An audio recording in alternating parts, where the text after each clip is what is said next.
সোবান সিদ্দিকী সাহেবকে আমরা ধন্যবাদ জানাচ্ছি। তিনি যে বক্তব্য রেখেছেন এখন অকপ বিষয় যে সমর্থন জানিয়েছেন, এটা একটা অত্যন্ত মূল্যবান সমর্থন।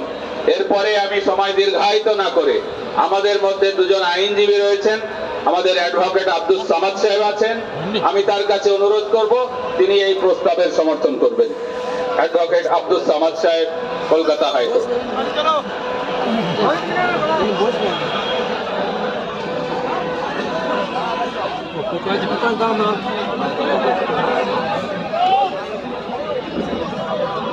আসসালামু আলাইকুম রহমতুল্লাহ।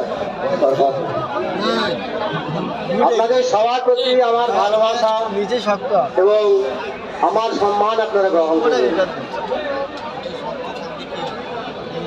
জামিয়াতে উলামায়ে হিন্দের সভাপতি মাননীয় সিদ্দিকুল্লাহ সাহেব গত কয়েকদিন আগে আমাকে অনুরোধ করেছিলেন যেন আজকে সবাই আমরা কাজ ছেড়ে দিয়ে আসি।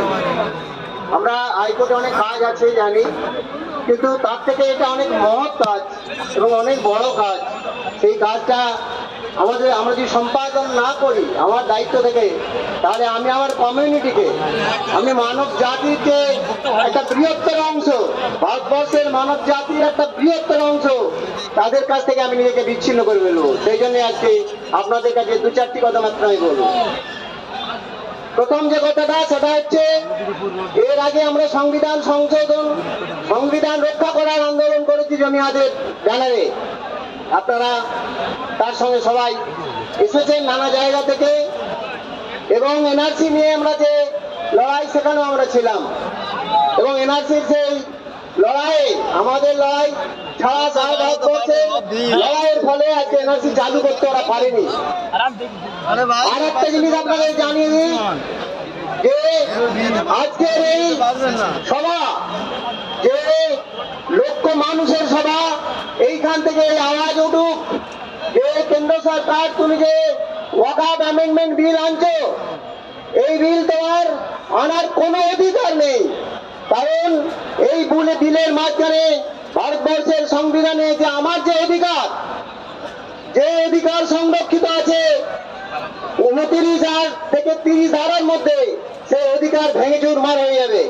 সুতরাং গোটা সংবিধানটাকে তুমি নাড়াচ্ছ, সংবিধানটাকে তুমি তুলে ফেলে দিতে চাইছো আমার অধিকারকে। সেই জন্য আজকে ওয়াকফ বিল তুমি এনেছো। আমরা লক্ষ হাজার মানুষ আছি এখানে।